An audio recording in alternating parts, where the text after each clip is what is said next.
Anthony from sirenglish.com here. Welcome to this lesson, a quotations lesson. We're going to look at a quotation by Henry Ford. He was the founder of the Ford Motor Company, and he was credited with developing the production line, the efficient production line, which allowed cars to be mass-produced, and it allowed the spread of the automobile around the world. Let's look at the quotation and then we'll talk a bit about it and pick out some English that we can learn from, some practical English. So Henry Ford said, "Whether you think you can or you think you can't, either way, you're right." So what is he trying to say with this quotation? He's saying your mindset is key to developing a sense of can or can't. So if I have a very negative mindset, if I think I can't do something, then I won't be able to do it. It's that simple. On the other hand, if I have a positive mindset, if I believe I can achieve something, then it will happen. So he's trying to say, whatever your mindset is, that is what will happen. If you think you can't, you're correct. You can't do something. If you think you can, you're also correct. You can do something. So this can even change with the same person depending on the time of their life. Imagine one time I believe I cannot achieve opening my own business. If I believe I cannot do that, then it won't happen.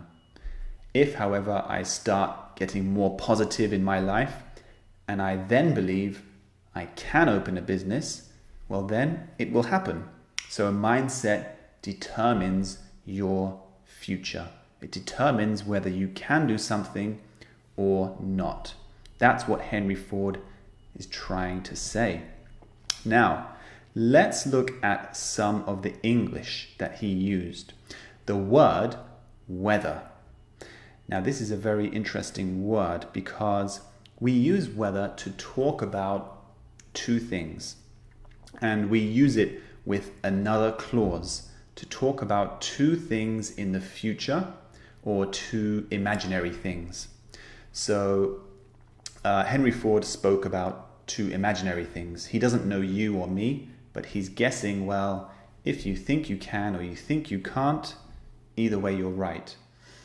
We can use this in other ways. For example, I don't mind whether we visit India or Thailand. So I'm talking about a future situation and I'm talking about two things. I don't mind whether we visit India or Thailand. Can you see that? So I use a clause with the word whether and I introduce two things. Now, here's another example. It's a future imaginary situation. So I believe in the future humans will go to space and colonize other planets. Which planet will humans colonize? I don't know.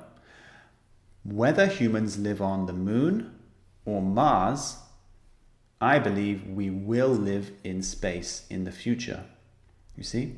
So I'm saying I don't know whether it's on the moon or on Mars, but I believe we will live in space in the future. So we can use whether in these situations, imaginary situations or situations in the future. Now let's look at one word that I want to really focus on, the pronunciation of can't and can. So Henry Ford used both of these words in this quotation. Whether you think you can or you think you can't. Now, can't is an interesting pronunciation because in American English, it sounds like can. It sounds like the positive form. I'll try and imitate an American accent. Not very good, but I'll try. So Americans say can for the positive and can for the negative. But in British English, can and can't sound very different, as you can hear. My accent is British English. Can is the positive and can't is the negative. So in American English, you need to really listen and think about the context when someone is saying can or can't. You see, sometimes they can sound very, very similar. So be careful of that. The other thing I want to look at is the intonation of this structure. When we use or and in a list, the intonation, which is basically the music, the rhythm of the sentence, the intonation is rising and then falling. This is how native speakers use this intonation. For example, which flavor ice cream do you prefer? Chocolate or strawberry? Can you hear that? Chocolate or strawberry? Rising and then falling.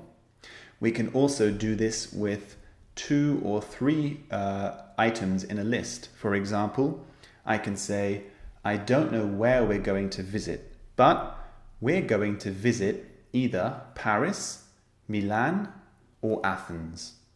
You hear the rising, and then falling intonation.